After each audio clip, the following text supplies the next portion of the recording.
고린도전서 3장 5절에서 15절입니다. 고린도전서 3장 5절에서 15절 한 절씩 교독합니다. 그렇다면 아볼로는 무엇이고 바울은 무엇입니까? 아볼로와 나는 여러분을 믿게 한 일꾼들이며 주님께서 우리에게 각각 맡겨주신 대로 일하였을 뿐입니다.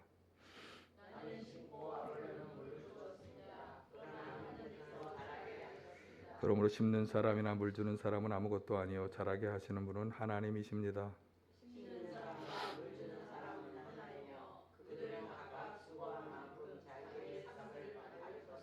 우리는 하나님의 동역자요 여러분은 하나님의 밭이며 하나님의 건물입니다.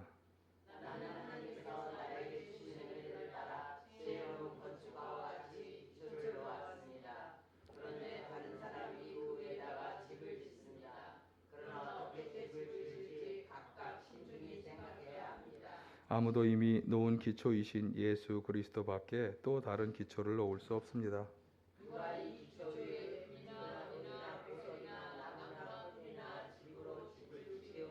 그에 따라 각 사람의 업적이 드러날 것입니다. 그날이 그것을 훤히 보여줄 것입니다. 그것은 불에 드러날 것이기 때문입니다. 불이 각 사람의 업적이 어떠한 것인가를 검증하여 줄 것입니다.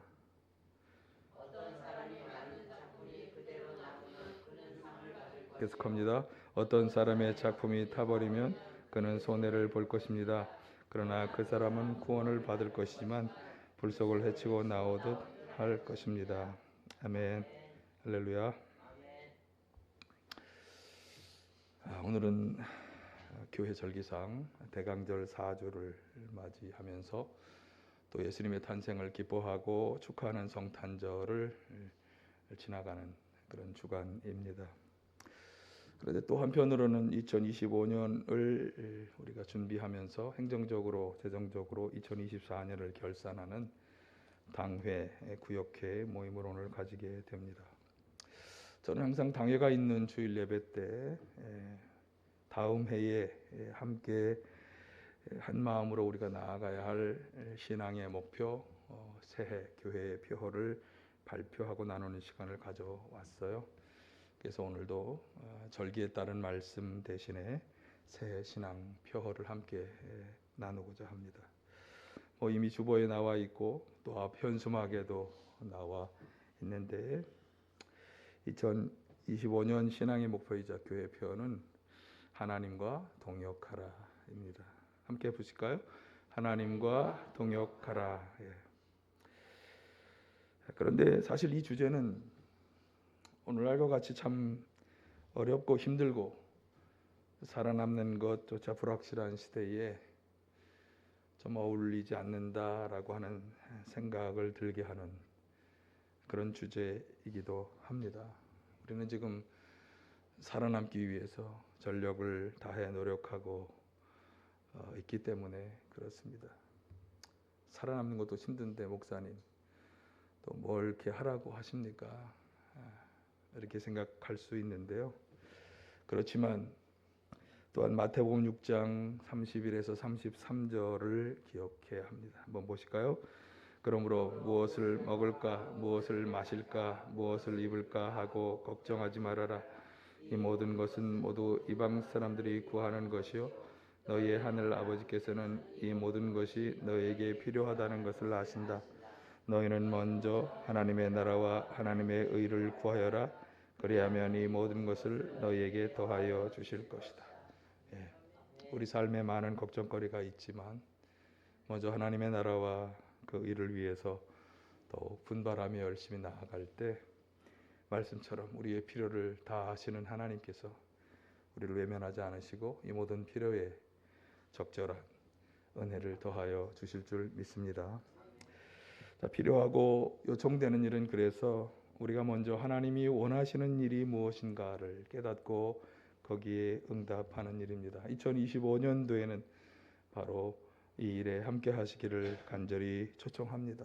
하나님께서 우리 가운데 또 우리 주변에서 어떤 일을 하려고 하시는지 깨닫고 그 일에 함께 동참하시기를 간절히 축원합니다. 오늘 주제절인 이 고린도전서 3장의 말씀이 우리가 하나님과 동역하는 것이 어떤 원리인지를 아주 잘 말씀해 주고 있어요.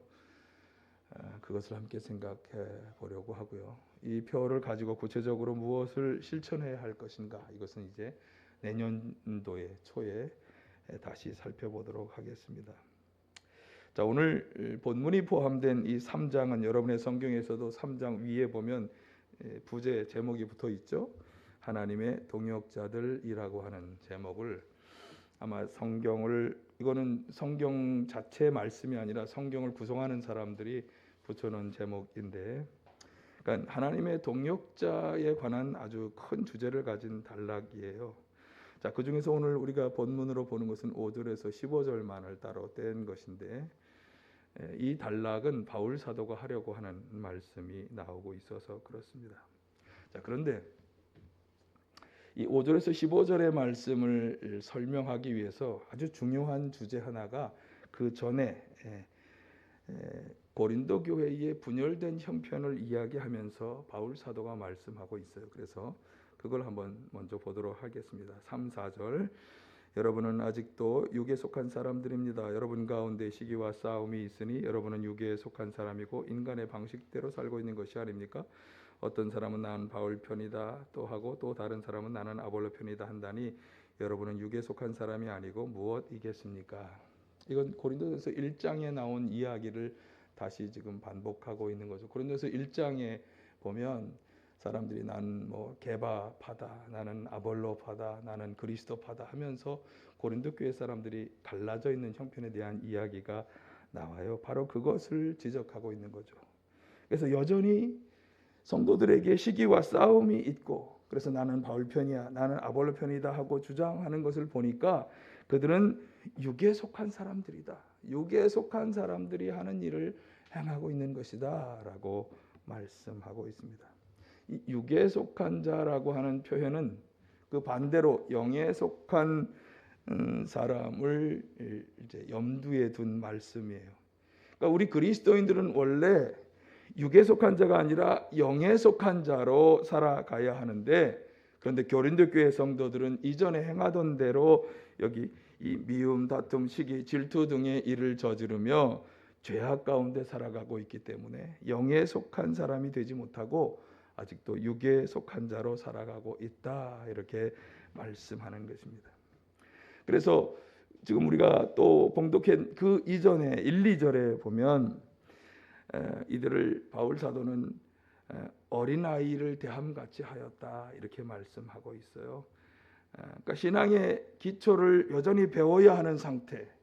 그러니까 성도들은 사실 신앙적으로 교회에 나오고 기도하고 말씀을 보고 또 가르침을 받고 하면서 성장해서 성숙한 성도가 되어야 하는데, 그렇게 되지 못하고 여전히 계속해서 초보적인 원리를 가르쳐야만 하는 그 상태에 머무르고 있어서 어린아이와 같이 대하였다, 그렇게 말씀하죠. 그래서 거기 보면 어린아이에게나 어울리는 젖을 먹였을 뿐 단단한 음식은 먹이지 않았다. 히브리서 5장 12, 14절에 보면요, 단단한 음식은 올바른 가르침을 말씀하는 것입니다. 그러니까 젖과 같은 음식은 하나님의 말씀의 초보적인 원리를 말씀하는 거예요.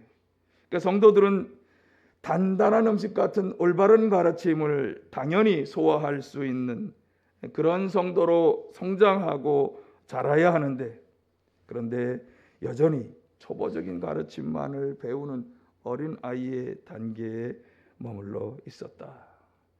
디모데후서 3장 16절에 보면 교훈과 책망과 바르게 함과 의로 교육하는 등의 그런 성경의 교훈의 말씀들을 단단한 음식으로 표현하고 있습니다. 여러분, 우리는 어느 단계에 있을까요? 제가 부목사 생활을 하면서 보면 목사님들이 강단에서 하는 설교를 자신을 야단치는 설교로 받아들이면서 삐치는 성도님들이 가끔 나와요. 목사님은 전혀 그런 의도가 아닌데, 그분은 그냥 따라서 말씀을 준비할 뿐인데, 듣는 사람들이 뭔가 저 목사님이 내 사정을 알고 나를 비판하려고 이 설교를 한다. 아니, 목사님이 왜 그렇게 설교를 하겠어요? 수백 명의 교인들 중에 뭐 그렇게 할 이유가 뭐가 있겠어요? 그러니까 그런 분들은 잘하지 못한 거예요. 왜 날 야단쳐? 왜 날 비판해? 여러분, 단단한 음식도 소화할 수 있는 성숙한 성도, 육이 아니라 영에 속한 성도가 다 되시기를 간절히 축원합니다. 자, 그렇다면 이 말씀을 이제 배경으로 해서 그렇게 단단한 음식, 올바른 가르침도 소화할 수 있는 성숙한 신앙인은 어떤 사람을 말하는가? 그것이 바로 5절 이하에서 이제 말씀하는 것입니다. 한번 보실까요? 5절. 그렇다면 아볼로는 무엇이고 바울은 무엇입니까? 아볼로와 나는 여러분을 믿게 한 일꾼들이며 주님께서 우리에게 각각 맡겨주신 대로 일하였을 뿐입니다. 그러니까 아볼로와 바울 자신을 예로 들어서 말하는 것인데, 맡겨주신 대로 일하는 일꾼이 바로 성숙한 신앙인이라고 말하는 것입니다. 이들을 가리켜서 바울은 동역자라고 표현한 9절을 보실까요? 9절. 우리는 하나님의 동역자요 여러분은 하나님의 밭이며 하나님의 건물입니다. 그러니까 바울 편이다 아볼로 편이다 하고 갈라져서 다투는 사람이 아니라 주님께서 맡겨주신 일을 동역자의 의식을 가지고 감당하는 사람, 그런 사역자가 바로 성숙한 그리스도인이라고 말씀하는 거죠. 성숙한 그리스도인이 다 되시기를 간절히 축원합니다. 동역이라고 말하는 이유를 6절에서 8절 말씀이 아주 잘 설명하고 있습니다. 그래서 오늘 저희들이 현수막 쪽에도 보시면 이 표의 주제절이랄까, 그것이 5절에서 8절까지로 제가 표시해 놓았는데, 자, 동역이라고 말씀하는 이유 한번 6절에서 8절 같이 보겠습니다. 나는 심고 아볼로는 물을 주었습니다. 그러나 하나님께서 자라게 하셨습니다. 그러므로 심는 사람이나 물을 주는 사람은 아무것도 아니요 자라게 하시는 분은 하나님이십니다. 심는 사람과 물 주는 사람은 하나이며 그들은 각각 수고한 만큼 자기의 삭을 받을 것입니다. 자, 동역이라고 하는 의미를 설명하는 구절은 사실 6절 하나이고, 그 6절을 중심으로 해서 필요한 두 가지 말씀이 추가되어 있습니다. 자, 심는다, 물을 준다, 자라게 한다.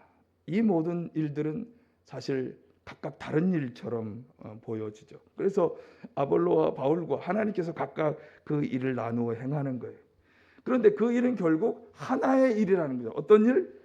밭에 식물이 자라서 열매를 맺도록 하는 하나의 일. 그래서 열매를 맺게 하는 같은 사역이다, 동역이다라고 말하는 것입니다.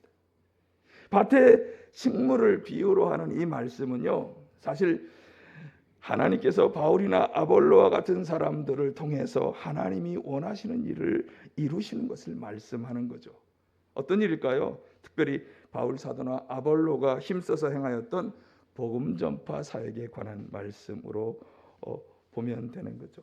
그들은 복음을 전하고 말씀을 가르치는 등의 사역을 행하면서 모든 사람을 구원하려 하시는 하나님의 일에 함께 동역한 것입니다. 하나님의 동역자로서 일한 것이죠. 2025년도에는 우리 나눔교회 모든 성도님들이 이 하나님의 동역자가 다 되어야 할 줄로 믿습니다. 예, 우리를 교회의 지체로 삼아주신 주님께서는 우리 각자에게 필요한 일들을 맡겨주실 겁니다. 로마서 12장 4절에 보면요, 하나님께 주신 그 은사들을 가지고 여러 가지 어떤 일들을 행하는지를 쭉 설명하고 있는데, 어떤 성도는 섬기는 일로, 어떤 성도는 가르치는 일로, 어떤 성도는 권면하는 일로, 나누어 주는 일로, 지도하는 일로, 자선을 베푸는 일로, 거기다가 이제 추가하면 찬양하는 일, 주방 봉사하는 일, 청소하는 일, 이런 것들을 하나님이 주신 은사로 잘 감당해야 한다라고 말씀하고 있어요. 여러분, 우리는 주님을 섬기는 마음으로 주님이 이 교회를 통해서 일하려고 하시는 하나님의 사역에 최선을 다해 동역해야 할 줄로 믿습니다. 어떤 일로? 어떤 일로? 청소하는 일로, 주방을 섬기는 일로, 찬양하는 일로, 가르치는 일로, 자선을 베푸는 일로 우리가 참여할 수 있는 것입니다. 자, 그런데 이 동역에 있어서 우리가 꼭 기억해야 하는 두 가지, 한번 화면을 보실까요? 화면을 보실까요? 시작. 오직 자라게 하시는 분은 하나님이시다. 자라게 하시는 분은 하나님이시다. 두 번째, 심고 물을 주는 등의 일을 한 동역자는 각각 자기가 일한 대로 자기 상을 받는다라고 하는 사실. 그러니까 우리는 동역자의 의식을, 하나님의 동역자라고 하는 의식을 가지고 일을 하되 참으로 이 사역에 열매를 맺도록 하는 것은 하나님의 일이라고 하는 사실을 잊지 말아야 됩니다. 그러니까 하나님께서 열매를 거두시는 거지 우리가 열매를 거두도록 뭔가를 행하는, 우리는 그냥 열매를 거두는 여러 일 중에 하나를 맡아 감당할 뿐인 거예요. 그러나 결국 그것에 열매를 맺는 관건은 누구에게 있다? 하나님에게 있다고 하는 것을 잊지 말아야 돼요.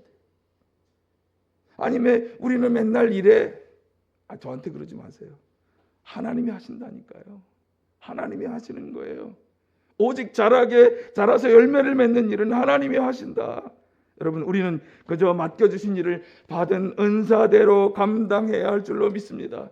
사역의 열매는 누구께? 하나님께 맡겨드리고 최선을 다해 성실하게 주신 일을 하며 동역자의 직무를 다할 때, 자 8절 하반절에 말씀이 나오는가요? 8절 하반절에 주님으로부터 각각 자기가 일한 대로 상을 받는다. 여러분, 이것을 꼭 기억하시기를 바랍니다. 8절 하반절을 한번 비춰보세요. 위에 보시면 8절 하반절로 있잖아요. 여러분, 동역자의 의식으로 맡겨진 일을 최선을 다해 감당하셔서 일한 대로 주시는 상을 다 받으시기를 간절히 축원합니다. 자, 그런데 상이 있으면 네, 상이 있으면 벌도 있습니다. 동역자의 직무를 감당해야 하는데 그것이 하나님 마음에 합당하지 않을 때는 반대 상황을 맞이할 수 있습니다. 오늘 10절 이하에서 그것에 관한 말씀이 나옵니다. 이번 동역의 비유는 건축입니다. 관련해서 바울 사도는 먼저 이렇게 말씀했어요. 10절 11절 보실까요? 나는 하나님께서 나에게 주신 은혜를 따라 지혜로운 건축가와 같이 기초를 놓았습니다. 그런데 다른 사람이 그 위에다 집을 짓습니다. 그러나 어떻게 집을 지을지 각각 신중히 생각해야 합니다. 아무도 이미 놓은 기초이신 예수 그리스도밖에 또 다른 기초를 놓을 수 없습니다. 바울 사도는 자신이 하나님의 일에 동역하는데 어떻게 동역했는가 하면 사람들이 다 건축가처럼 건물을 짓는 그 건물에 기초를 자신이 놓았다. 그러니까 성도들이 짓는 집의 기초를 이미 바울이 놓은 거예요. 저나 여러분도 마찬가지. 우리가 어떤 인생과 신앙의 집을 지어간다고 할 때 그 기초는 이미 바울이 놓았다는 거예요. 근데 그 기초가 뭐냐? 기초가 뭐냐? 예수 그리스도시다라고 말씀하는 거죠. 그러니까 이 비유에서 제가 말씀드린 것은 동역의 비유잖아요. 이 비유에서 우리가 분명히 알 수 있는 것은 예수 그리스도라고 하는 분명한 기초 위에서 우리는 모두가 각자 다 신앙과 인생의 집을 지어가고 있다. 그러니까 여러분의 인생을 살아가는 그 과정을 집 짓는 과정으로 생각하시면 되겠어요. 그런데 우리 그리스도인들은 그 기초가 누구냐? 예수 그리스도시다. 바울 사도는 그 기초를 놓는 것에 자기가 하나님의 동역자로 일하였다고 하는 것이에요. 여러분, 우리 인생의 기초에 예수 그리스도께서 우리 인생의 기초가 되시는 줄 믿습니다. 예수께서 기초가 되신다고 하는 말이 뭘까요? 그분을 믿고 그분이 주신 소망 가운데 살아가는 것, 그분이 가르쳐 주신 가르침 가운데 살아가는 것, 그것이겠죠. 예. 그것이 우리 인생과 신앙의 바탕이 되어서 우리는 그 위에서 우리 인생과 신앙의 집들을 지어가는 것입니다. 게다가 바울 사도처럼 동역의 측면에서 말한다면 우리도 누군가 예수 그리스도를 기초로 하는 집을 짓도록, 사람들을 그 예수 그리스도로 기초로 삼도록 하는 일을 우리도 할 수 있겠죠. 내 형제 자매, 내 친구들, 동생 다녀오셨으니까 그 동생도 예수 그리스도를 인생의 신앙의 기초로 삼도록 도와주는 것, 이게 우리가 하나님의 일에 동역하는 것인 줄 믿습니다. 그런데 사실 이건 말로만은 잘 되지 않아요. 말로 야, 너 예수님을 인생의 기초로 삼아야 돼. 그래야 복 받는데. 옛날에는 이게 통했을지도 모르면 지금은 그렇게 말로 해서는 통하지 않아. 어떻게 해야 돼? 예수님을 기초로 바탕으로 삼는 인생이 얼마나 즐겁고 행복한지 그걸 내가 보여줘야 되죠. 여러분, 예수님을 기초로 하는 인생을 살아가는 여러분 스스로가 기쁘고 즐겁고 감사하십니까? 아멘이 돼야 돼. 그게 돼야 돼요. 내가 예수님을 기초로 그분을 바탕으로 삼는 한 인생을 살아가니까 난 이렇게 이 어렵고 힘든 가운데서도 버틸 수 있고 그분이 나의 힘이 되시고 능력이 되시고 그분이 나의 기쁨이 되신다라고 고백할 수 있을 때, 그것을 본으로 보여줄 때 비로소 사람들이 나 때문에 예수님을 알게 되고 만나게 되고 그분을 영접하고 그분을 인생의 기초로 삼는 그런 일이 일어나게 될 줄로 믿습니다. 여러분을 통해 그 본이 바로 동역의 일이 되는 줄 믿습니다. 이 동역자의 사명을 잘 감당하시기를 간절히 축원합니다. 자, 그런데 기초만 잘 쌓는다고 되는 게 아니죠. 그 위에 건물, 집을 지어가야 합니다. 10절 하반절 말씀처럼 어떻게 지을지 신중하게 생각하여 집을 지어야 하는데, 바울 사도가 오늘 본문에서 강조하는 것은 재료입니다. 재료. 어떤 재료를 사용해서 그 집을 짓느냐에 따라 그 집이 마지막 검증에서 좋은 판단을 받을 수 있다는 거죠. 12, 13절 보실까요? 12, 13절 누가 이 기초 위에 금이나 은이나 보석이나 나무나 풀이나 지프로 집을 지으면 그에 따라 각 사람의 업적이 드러날 것입니다. 그날이 그것을 훤히 보여줄 것입니다. 그것은 불에 드러날 것이기 때문입니다. 불이 각 사람의 업적이 어떠한 것인가를 검증하여 줄 것입니다. 사람마다 인생과 신앙이라는 집을 짓는 재료 다 다르겠죠.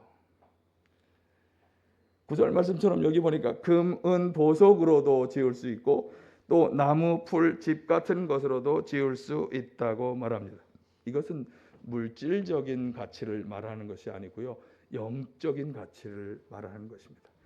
영적으로 귀한 재료로 집을 지을 수도 있고 아니면 별 가치 없는 재료로 지을 수 있다는 말씀이죠. 어떤 것이 영적으로 귀한 재료일까요? 앞에서 살펴본 것처럼 이것은 영에 속한 사람이냐 육에 속한 사람이냐로 달라질 것입니다. 영에 속한 사람은 하나님이 그 영, 성령을 통해 부어주시는 것들이 있죠. 뭐가 있을까요? 영적인 은사, 여러 은사들이 있습니다. 또 성령으로 충만해 살아가는 성도들에게 하나님 주시는 귀한 열매, 성령의 열매들이 있을 것입니다. 그러니까 영적인 은사들을 잘 발휘하며 인생을 살아가야 하고, 그리고 사랑, 기쁨, 화평, 인내, 친절, 선함, 신실, 온유, 절제 등의 성령의 열매로 지어가는 인생이 되어야 그 집이 비로소 견고하고 아름다운 집을 지을 수 있다고 하는 것입니다. 여러분이 영적인 재료로 집을 지어가시기를 간절히 축원합니다. 반대로 나무나 풀, 집과 같은 것들은 옛날 고대 시대, 선사 시대에는 그것이 필요하고 좋은 재료였을지 모르지만 오늘날에는 그렇지가 못하잖아요. 이건 말씀드린 것처럼 육에 속한 재료들을 말하는 거예요. 육신적으로 살아가는 사람들, 욕망과 정욕을 따라 살아가는 삶, 그 안에서 발생하는 시기와 질투와 미움과 갈등, 이런 것으로 지어지는 인생을 말하는 것입니다. 여러분, 중요한 것은 어떤 재료로 집을 짓든지 간에 13절의 말씀처럼 그날에, 어떤 날일까요? 심판의 날에 훤히 드러난다, 불에 드러난다라고 말씀하고 있습니다. 마지막 그날 누구라도 예외 없이 하나님 앞에서 불심판을 당하게 될 것을 말씀하는 것입니다. 여러분, 이 불심판 앞에서의 결과는 아주 극명하게 드러나죠. 하나님의 불심판의 검증을 통과하는 인생이냐, 그렇지 못한 인생이냐로 완전히 갈라지고 판별된다고 하는 것이 성서가 계속해서 우리에게 말씀하는 것입니다. 14, 15절을 다시 보실까요? 어떤 사람이 만든 작품이 그대로 남으면 그는 상을 받을 것이요, 같이요. 어떤 사람의 작품이 타버리면 그는 손해를 볼 것입니다. 그러나 그 사람은 구원을 받을 것이지만 불속을 헤치고 나오듯 할 것입니다. 작품이 그대로 있느냐, 아니면 타버리느냐. 예, 이걸 관점으로 보시면 되겠어요. 다른 말씀은 보지 마시고. 그러니까 어떤 사람이 세운 집은 마지막 심판의 불 속에서도 그대로 있고, 어떤 사람의 집은 타버리고 만다고 하는 것이 불에 견딜 수 있는 집이냐 아니면 타버리는 집이냐라고 극명하게 갈라진다라고 하는 거죠. 뭐에 따라서? 그것을 짓는 재료에 따라서. 영에 속한 재료로 집을 짓느냐, 육에 속한 재료로 집을 짓느냐에 따라서 이렇게 극명하게 갈라진다. 여러분, 타버리는 집은 하나님이 인정하지 않는, 인정할 수 없다고 판정하신 인생이요 신앙이 될 것입니다. 스스로를 잘 돌아보시기를 바랍니다. 저도 마찬가지죠. 마지막 그날 하나님 앞에서 불의 검증을 통과할 수 있는 그런 인생과 신앙의 집을 내가 지어가고 있을까? 잘 돌아보시면서 주님의 불의 검증을 통과할 수 있는 집을 다 지으시기를 바랍니다. 그것이 주님과 동역하는 것이다. 하나님께서 우리를 당신의 사역의 동역자로 불러주셨다. 이 동역자로의 부르심에 대한 분명한 확신을 가지시기를 바랍니다. 특별히 우리 나눔교회는 그것을 이제 2025년 신앙의 목표로 삼는 것입니다. 하나님의 동역자로서 예수님 말을 우리 인생과 신앙의 기초로 잘 삼아야 할 것이고요. 영에 속한 성도답게 영적인 재료로 성령의 은사, 성령의 열매들로 이 집을 잘 지어가야 할 것입니다. 마지막 날 하나님의 불의 검증을 통과할 수 있는 집을 잘 세워가시기를 간절히 축원합니다. 자, 그런데 이 동역자로서 일을 하기 위해서 구체적으로 요청되는 몇 가지가 있어요. 동역하기 위해서는 하나님이 무엇을 원하느냐, 하나님의 뜻을 잘 분별해야 하고요. 또 말씀한 것처럼 동역자로서의 능력, 아까 재료로 말씀을 드렸습니다만 능력을 잘 갖추어야 돼. 그리고 신실하게 수고해야 합니다. 자, 여기에 대해서는 다음에 구체적으로 좀 더 말씀을 나누기로 하겠습니다.